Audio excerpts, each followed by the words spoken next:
Seriously, Dad, you couldn't even beat NB2. Your boy Rashid Shaheed went 0 catches from 5 targets. If you lose to Big Papa Pump. This week, I'm filing for emancipation. Bye-bye. Harsh words, but inevitably fair. And welcome to the show, Matt Badams. How are you? I'm good, mate. Have you got that child in a Miami Dolphins cap? I mean, Daphne, blink twice if you're being held hostage. This is child abuse. It's a lifetime. She's inherited a lifetime of suffering. But anyway, we'll get on with the show. I don't know what's worse, the Dolphins or my fantasy team. Both are. I was so excited for football season this year, and I've lost the will to live. But I will continue on with the program because that is my duty as a professional journalist and podcaster. Bringing in the slides from this week. I'm just going to adjust our layout slightly. Is that the one? That is it. Beautiful. Okay, and we are...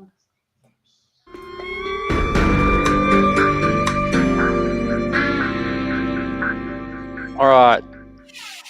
Tribunal is in session. I wanted to talk a little bit about NFL owners this week, actually. It's been a fucking banner week for NFL owners, right? So, we had Falcons owner Arthur Blank inducting himself into the team's Ring of Honor at halftime of their game against Kansas City, which is like the living embodiment of the Obama meme where he's putting a medal around his own neck.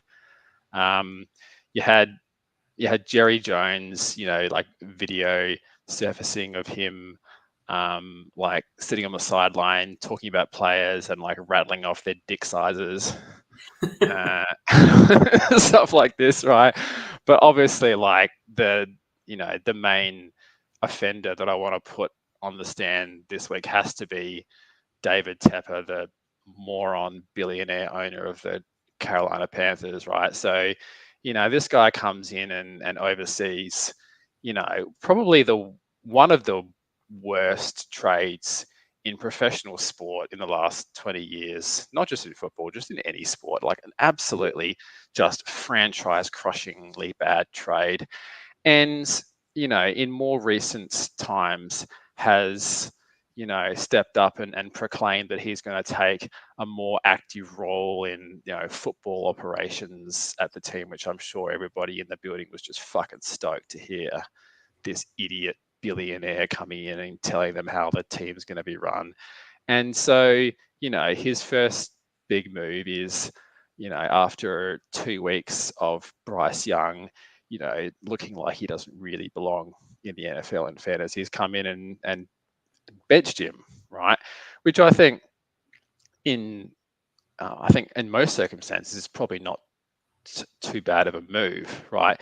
Except that I think if you're going to bench the young, highly drafted quarterback in that situation because he's not ready, you want to put in kind of your solid, unremarkable backup QB who's just going to come in and game manage and limit the damage a little bit, right?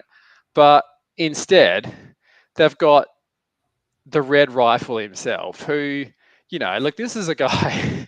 This is not a guy that's going to the Hall of Fame, right? But there's a pretty solid body of work to suggest that he's like a serviceable NFL quarterback, and he's actually done some pretty good stuff over his career and won quite a lot of games. So this is now an absolute disaster for the Panthers, right? Because firstly, the only thing that their poor suffering fan base has to hold on to is the prospect of getting the number 1 overall pick next year, which every game that the Rifle comes in and wins for them is going to slip further out of their grasp.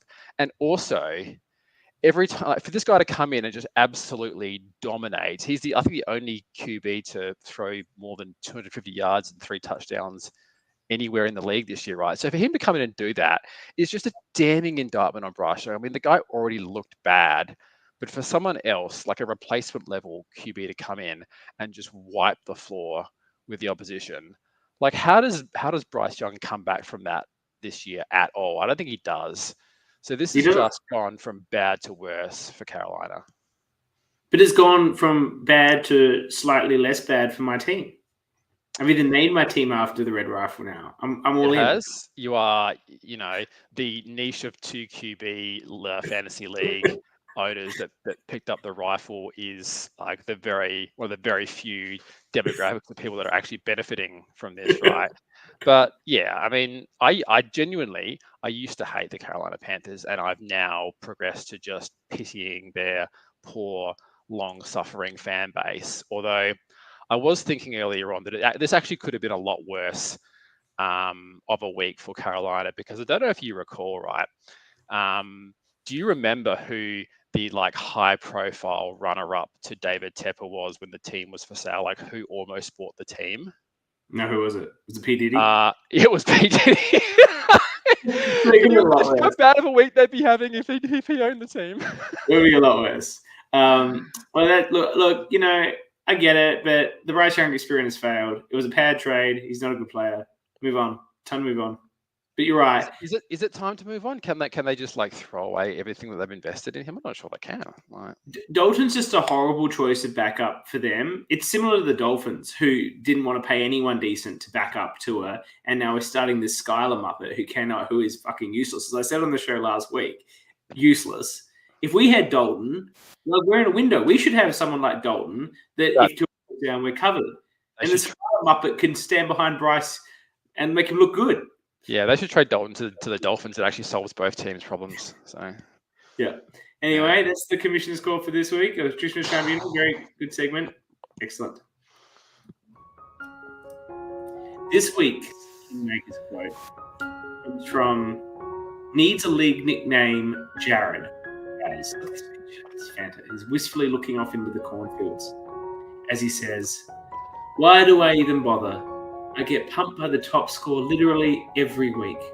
Of course, since they changed the settings to give a win against the median, that really shouldn't affect my overall performance too much. But irrespective, I remain outraged. Jazz buys the game while uploading dick pics to Scarlet."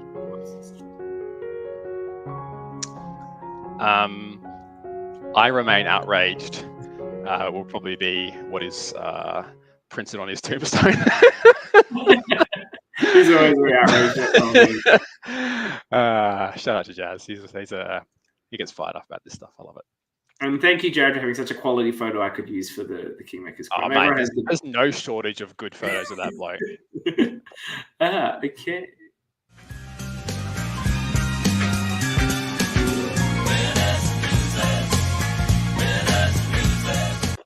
The winners and losers this week, we have myself and Johnny Fantasy. We'll be turning to my dumpster fire of a team first. Here it is. It's horrible. I have no idea what even to do to save this sinking ship. Yeah, it certainly can't feel good to have rolled out what seemed like a fairly sensible draft strategy when it came to quarterbacks, only 3 weeks in to have been completely pantsed by teams that waited about 7 rounds and got better quarterbacks than what you have. Cannot feel good. It's all bad. All the sort of speculative picks I made late in the draft failed. Tyreek Hill is basically irrelevant. I might even trade him for not value if someone wants to hit me up. Like someone who can ride it till maybe Tua comes back. Because I just don't think he's borderline not startable. This is how bad it is. Waddle's not startable at all, and Hill's borderline not startable.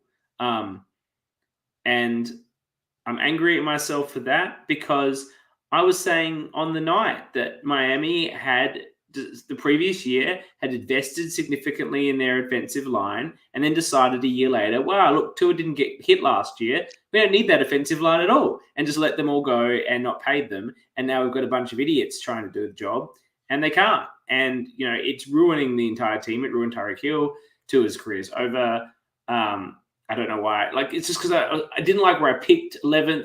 And then what do I do? Tua. Then, I had doubts about Richardson, but, where I got him, it seemed like a good pick. It's all horrible. And Trevor Lawrence I thought was good, but apparently he's just fucking shit. Anyway, It's all bad. There's a lot of players that, like, if I was to single out a theme here with this team, there's a lot of players on NFL teams that people thought were going to be good this year that aren't. So I'm seeing Houston, I'm seeing Jacksonville, Miami, all these like offenses everyone thought was going to be super high flying. And look, I'm heavily invested in the Houston offense, and CJ Stroud is maybe looking like one of the bigger early round busts in our league. So yeah, I feel your pain there. I will do. I'm sort of just living on a prayer that, you know, my team can do. Like, I remember Texas team was really shit last year, and then all of the players just turned around halfway through the season and decided to be good. That's my hope. It's like it did much. They just got better. So that's my hope. My hope is Richardson can be better, that he can make Pittman relevant, that Dalton can carry me through. Rashee Rice is really good. He got that going for you. Yes, Rashee Rice is the only bright spark. That Christian Watson will, you know, Love will be back soon, and Watson then I'll be able to plug him into the lineup. So there is some hope, but I got to tell you, there was talk today about Trevor Lawrence getting benched next week. Like, that's been a real possibility that's been discussed. Yeah. Well, looks Anthony Richardson might be given a reprieve because I'm really unsure of which of him and Lawrence I'm going to bench for Dalton at the moment. But make no mistake, Dalton is starting. My team is named after him, and I even found a picture of him in a cowboy hat to go with my new team name. Love it. Let's go. And now to our winner, just running an absolute train on this league. Carter Factor, Johnny Fantasy. Yeah. Are you going to include the outstanding Photoshop job that I did in this presentation? If you talk for a bit, I can bring it up. I lost all my work and had to start again, and I forgot to put it in again. But I'll bring it up. That's fine. I'll bring it up. Okay. Carter Factor is, look, he's feeling it at the moment, isn't he? Like, he's sprightly, he's up and about, he's talking plenty of shit, so you can tell that he's feeling good, and why shouldn't he? I'm going to bring up the photo. I'll bring up your photo now, okay? Let's do it.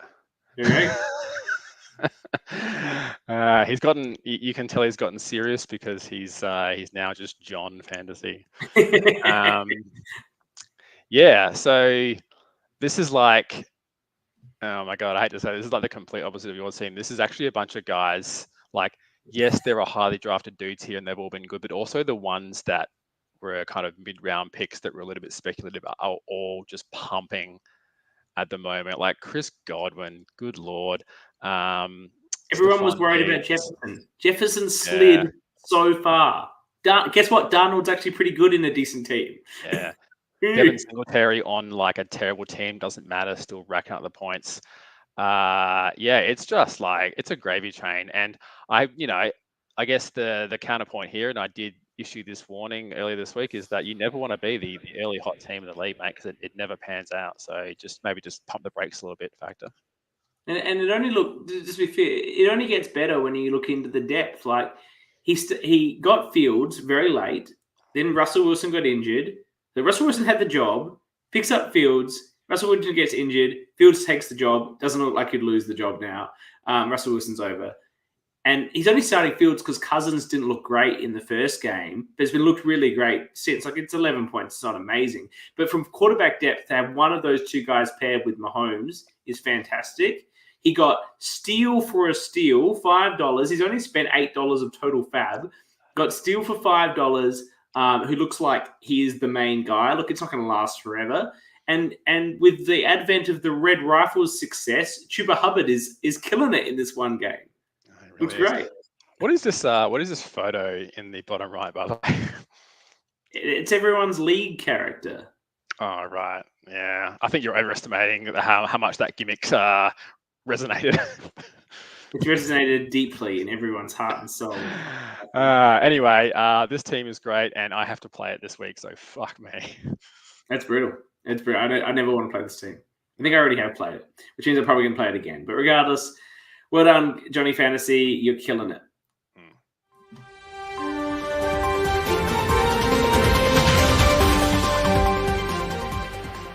The level of comments this week was down on previous weeks. I don't know if everyone's just completely depressed because everyone's team is shit except for Carter. And you know, he's up and about with the comments. I'll tell you what, if someone's up and about in the comments, it's Johnny Fantasy. But we still it's also a really low scoring week in general. Like, the league median was really low, and I think a lot of this is like quarterback scoring, and we're a 2 QB league. Quarterback scoring is at like an all-time low through the first 3 weeks. Yeah. Like passing touchdowns are way low on like last 5 years. I'm assuming this is a trend that's going to fix itself, right? I hope you'll start to see some of those big, like 25, 30 plus point games out of these QBs soon. That's what the NFL wants. They've been rewriting the rules to make that happen for years, and it's completely gone backwards. Show it to me. Yeah. So the first comment I have is the hug father trying to be embracing his hug fatherness, talking about trying to share the pain of the league. Like childbirth, I can't remember if we just forget the pain each time, but every year of fantasy is seemingly just an absolute random crapshoot. This is the guy who follows no conventional draft strategy and has 4 championships. It's very painful. A bit of pain to work through, have you, old mate? Get fucked. So much pain. He's trying to be the hug father, but it's a secret smug father post. Then we have just Tyson being there were 2 people watching live last week. Jono was commenting. We were questioning who the secret lurker was. And you said when I chose this song and did Tyson watches the show, he was watching live. This was posted literally a minute after the show ended. Shout out to Tyson. If maybe there's one person watching now, maybe that is also Tyson. They're not commenting, so it is possible. I doubt it's Stu, though. Let's be clear.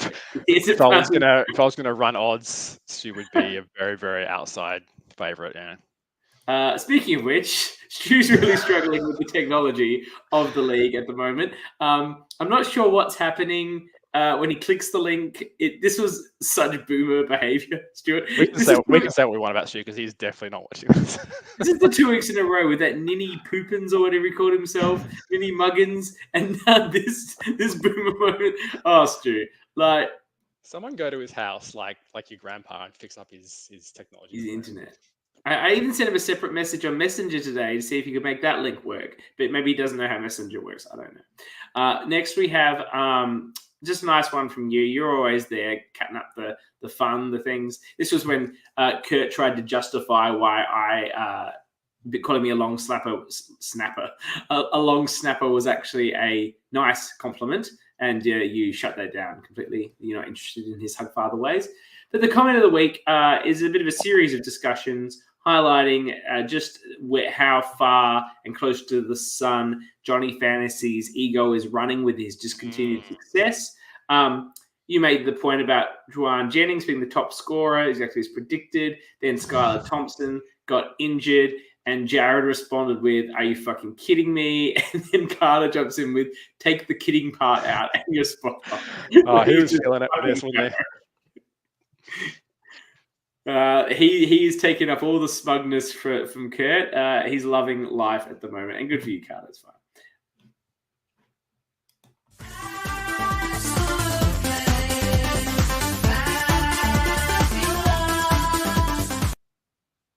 Okay, so this was like the most uninteresting Fab week yet. Potentially the most uninteresting one, I'd say, in the history of doing this show where we looked at Fab. This was the only one of any real interest. This was the only person of any note that fantasy experts were talking about as well.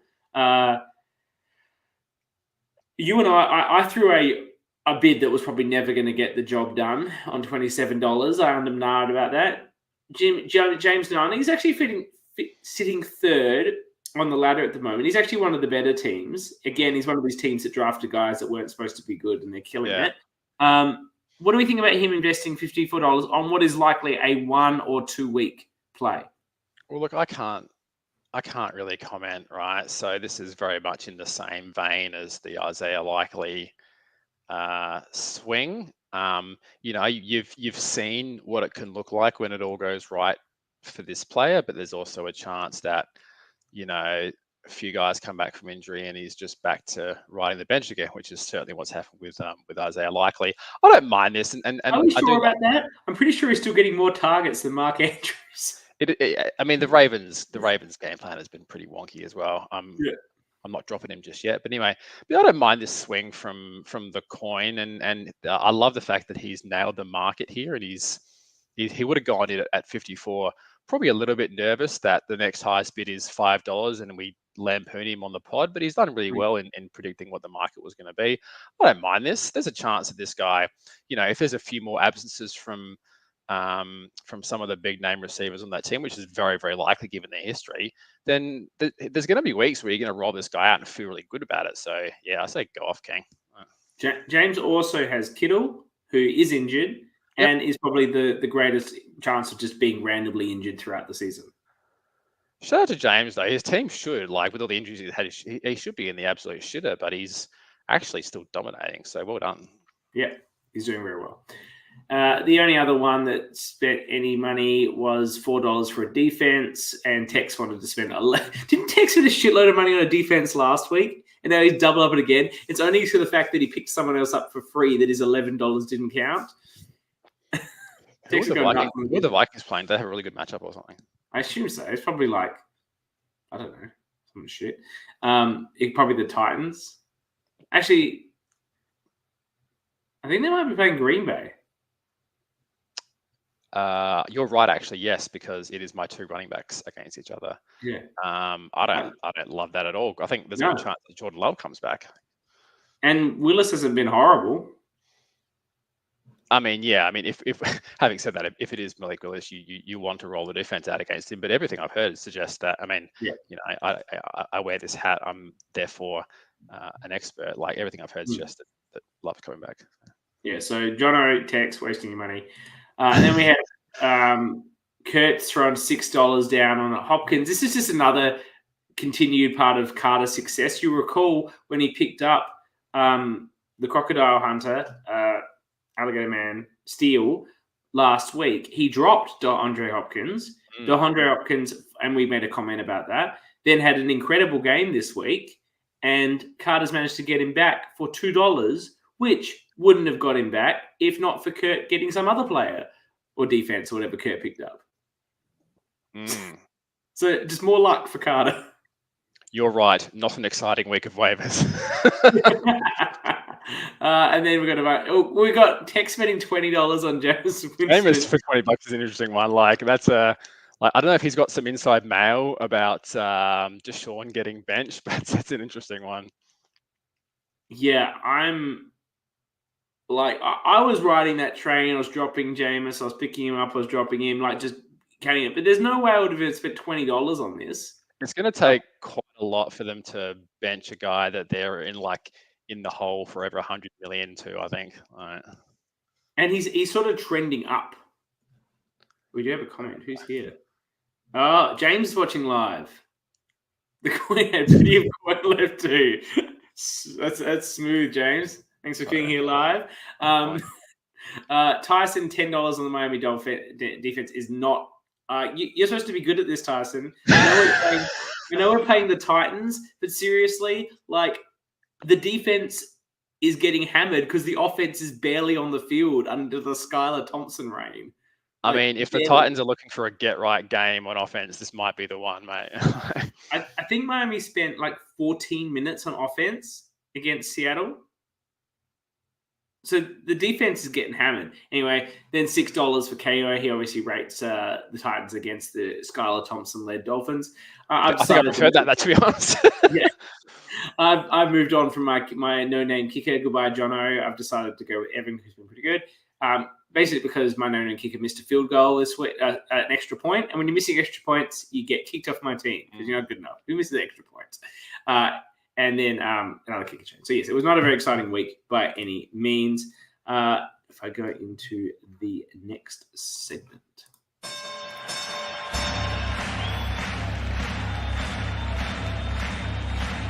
Ladies and gentlemen, welcome to the main event. That's a nice photo, Graham. His LinkedIn Let's profile. get ready to rumble! Take that photo to your barber and say, "Can you fix me up and make it look like this again?" You like the haircut? James is basically has no photos on social media, and despite being best friends for many years, I have no recent photos of him at all accessible to me. So I found this photo on LinkedIn, and now he doesn't work anymore. He has his belt records are not high, so this could be a moment. This could be a time where he can claim it back and add another week to that 4 weeks cumulative. Now, I wasn't really following the Facebook messaging because I don't know why we've moved back to Facebook. All the messaging should be on the sleeper now. Facebook is dead. Fuck you, Zuckerberg. Did Tex find the belt? Is that what's going on with that picture? I think there is. I think there's a little bit of hubbub that yes, Tex may, in the process of moving house, he may have located the cummerbund. Wonderful. Well, and did he post a picture with it originally, and then posted a second picture with the paint on it? Was it just the paint one? I wasn't really sure. He did post a photo that appeared to show the genuine article. Yeah. And then edited it for a good punchline. But yeah, so there's a good chance that the genuine article has resurfaced. Well, which will be exciting for you, no doubt. And for the coin. This could be the coin's moment to shine right here. Let's go. This is actually like a really big matchup for the league, right? I think it's second versus third. Yeah. As we start looking at their players, they're both 4-2, and it is second against third. Confidently with Jordan Love in the lineup. Yeah, let's go. He's there. He's in. Breece Hall, been great. Dobbins has been brilliant. Neighbours is really he's got the rookie combo of Neighbours and Udunze, and that's sort of coming along a little bit, particularly with Neighbours. So good. Meanwhile, Tex, Josh Allen has been great. Consensus number one pick is I think delivering. Taylor's great, particularly because Richardson is basically doing nothing but hand the ball to him and then throwing picks. That's basic, and they're still winning games. That's what they're doing. Ford back. Your speculative ad of Foreman has not worked out because Ford got all the carries again this week. Javonte has been looking good, particularly with the imminent collapse of one Sam Laporta. Flowers is whatever. Adams has been good, and Godot's been picking up a lot of targets with the main guys from Philly out. So that's good for James. Yeah, Roger's great. I see Texas decided to plug Bucky Irving into the starting lineup. All the commentators feel he's going to steal the job sooner or later. Of course, and then Goff's been disappointing. Jigma's up and down.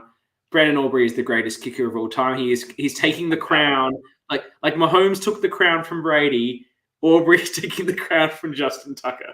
It's unbelievable what he's doing. Just 60+ yarders every week, just drilling them. He's the new Justin Tucker. Easy. Wouldn't you love to have him on your team? And then the bench, James's bench is, it's looking good. I don't know if you need two kickers, but anyway, other than that, you could probably find something better to do with that spot. Big disappointments for Tex with Zeke, who I think got dropped. Yeah, he dropped out after this coverage. Kenneth Walker, obviously been injured. You'd be worried if you're Tex because Charbonnet's been a lot better by himself, so there might be more of a split carry. Who knows when Cup's coming back? Andrews has been a fucking disaster. I own him in another league. Horrible. This was a sneaky good ad for Tex during the week without any money spent on it. This is the sort of play that James should have been really focused on, because if somebody happened to Breece Hall, Allen's going to be quite elite. That's, a little bit of a stretch, but certainly he'll have an opportunity to be. He scored 8 points this week just jumping in. Yeah. Imagine what he'd be like by himself. Anyway, it's a good move for Tex. Who are you calling to win this one? Oh, well, I think it's fair to say that I haven't had a huge amount of success predicting these belt matchups so far. But I'm giving you an absolute lock that the coin James Knight is going to win, and he's going to win by at least 20 points. It's all over for Tex. This is the start of the beginning of the end for his team this week. This loss will trigger a total collapse, which will slide down into the Ringo bracket, into abject misery. The one thing he has on his side is that those of us in the bottom six are so bad that literally it wouldn't be much to get back on top again. That's true. But look, I agree with you. I think the coin is likely to win, but I will leverage it to say the coin wins if Jordan Love plays this week. If he doesn't, then maybe Tex gets home in a sneaky. I'm like an addict chasing my losses. I'm just going to keep betting against Tex until it pays off. Okay. And then...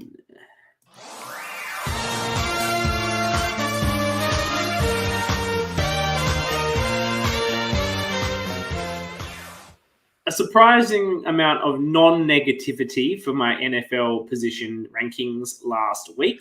I mean, to be fair, I think most people are happy just to be like put on the field in an NFL game. All right, but now we're getting to the big boys, the offense. Now you feel proud. You're in the offense. You matter. You're not an unknown defensive player that no one ever talks about because no one plays IDP fantasy. I even play IDP fantasy, and I still don't know who these motherfuckers are because it's too much work to understand defenses. But getting into our all-star offense from the league, in the first position I've got is wide receiver, I believe. I don't have my notes. And in wide receiver, I don't think it should come as a surprise. I got too good in wide receiver. Yeah, definitely. It's got those vibes. I think he can run fast and he can catch a ball. So, and based on the 100-yard rankings last year, which he chimed in on, he can still run in a straight line. He can't zig and zag too much, but he can run. And as I recall, your defensive backs on this team were like Handsome Andy and Johnny Fantasy. I mean, he's going to burn those blokes, mate. He'll be gone. Well, we'll have to see what happens. But yes, look, I think that Handsome Andy could do something. Handsome Andy would have a few kilos on him to lay the hit on, but he'd have to catch him first. I think Handsome Andy will play a bit dirty, to be perfectly honest. Right. And then Johnny Fantasy just comes over the top. In running back, I've got Jazz needs a nickname. I can see him. He's got the look. He's got the beard. He's got that Matt Forte look with the beard and the shaved head, but like looking really good, really trim. I could just see him going in there, pulling out. Yeah, that's a good call. I think next I might have the center, which I have the Hug Father. He's just giving me those Jason Kelsey vibes. Okay. Just a party guy, or he's a family man as well. A family man. He's got a big bushy beard. It's like you can see him in there, like snapping the ball out. Humble, but arrogant at the same time somehow. I mean, a couple of years ago, he probably had the right physique for it as well. Then at tight end, I think this is a no-brainer at tight end. I've got Big Papa Pump. He's got the big arms. He's got the big things. He's got the smile. He's always happy. He's always like, thumbs up. Like, it's got that full vibe, that full tight end vibe. Yep, 100%. I think then I have the kicker next, which is the coin. The coin gives me massive kicker vibes. Well, he's unathletic for a start, so you've ticked that box. He's got another guy that could do the kicks. And then he might put it through the sticks. He might not. Who knows? And that leaves as the quarterback. And there was some chat that this person does not have the athletic or visual capability to do this role. But to me, the person who gives off quarterback vibes most in the league is Father Tex. Interesting. Elaborate. I'm listening. I think he gives off the confidence. I think he's got the height, which is generally a factor. I think, the double earrings and the shaved head gives that look as well. He'd be rolling into the press conference, feeling good, feeling confident. Apparently he can't throw the ball or see. So I appreciate there may be some aspects, but it'll be really good then for when we put our two lineups against each other. It doesn't matter how fast Tyson runs, Tex can't throw him the ball. I think Tex can throw a football. Oh, what was this chat that he can't throw the ball? He might not be able to see where it's going, but I'm pretty sure he can execute a spiral. He can spiral it? Well, there you go. I'm very happy. So that's the offense and the defense. How do you feel about the overall matchups and the teams? The matchups? Well, the teams. I think you've done a really good job of putting people into the right positions. I don't disagree with any of the calls. If I was a betting man and these two teams were going against each other, I would 100% bet on the defense. Mm-hmm. Partly because I'm on it. But it would certainly be an entertaining game for all. Look, I would suggest we do it if there wasn't just a huge injury of everyone getting badly injured. Oh, mate, it would be a bloodbath. I suppose we could do it with flags. We could. I think a few people would lose what very minimal advantage they might have if you remove the physicality from the game, but we'll see. Yeah, you're probably right. And now for the final segment of the theme music this week, we're going with the Quad Father, now named formerly the Smug Father, and now the. Did you come up with the Hug Father? I did. It's really good. Like I love it. That's top notch stuff. The Hug Father, as he's now known for this season, as he tries his positive feel-good regime. Now, this music is not a feel-good regime song. Obviously, wrestlers don't have feel-good regime songs. They all have "We're going to kick your ass" music. So it's just suited to who he is and who he's been in this league for the last 11 years. I'll be pulling up the video. Let me get us sorted so it can work. I'll start this. Time to play the game. Time to play the game.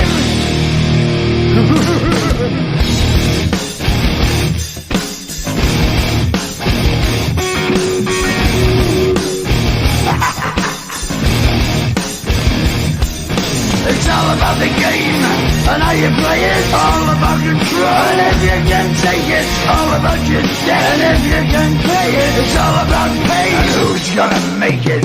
I am the game, you don't wanna play me. I am control, no way you can shake me. I am heavy debt, no way you can pay me. I am the pain, and I know you can't take me. Look over your shoulder, ready to run like a Cleveland bitch from a smoking gun. I am the game, and I may lose. So move on out, you can die like a fool. Trying to figure out what my mood's gonna be. Come on over, sucker, why don't you ask me?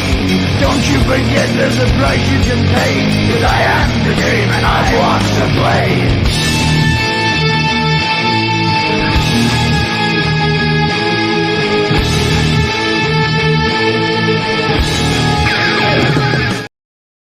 There you go. Where'd you find that one, mate? That's Triple H's theme, written for him by Motorhead and sung by the legendary Levy, as if you didn't pick that up. I feel like the Hug Father is like very sadly watching that like Edward Norton at the end of American History X, looking back going, I can't believe this is who I used to be. But that's it. He's the game. You don't want to play him, etc. It's a real great piece of music, that one, actually. And it's beautiful with the Levy stuff. And that's the one I've got for the Hug Father or the Quad Father or whatever name he's going to be going by this week. Thank you, everyone, for joining us. Thank you for the coin for joining live. Stu, if you managed to figure out the tech, thank you for watching as well. We'll be back next week. Sadly, I'll be podcasting likely from a garage in Middleton, but that'll be fun. If my season couldn't step further down, that's where I'm going to be, literally in the car hole. Love it. Looking forward to it. And I've got Stu this week, so if there's ever a chance to bounce back, if there's ever a time to bounce back, mate, this is it. This is it. This is it. If I lose to Stu this week, I might as well just call the season over. But hopefully not. Hopefully I see a win. Thank you, Bard, and thank you everyone for joining us. Cheers, boy.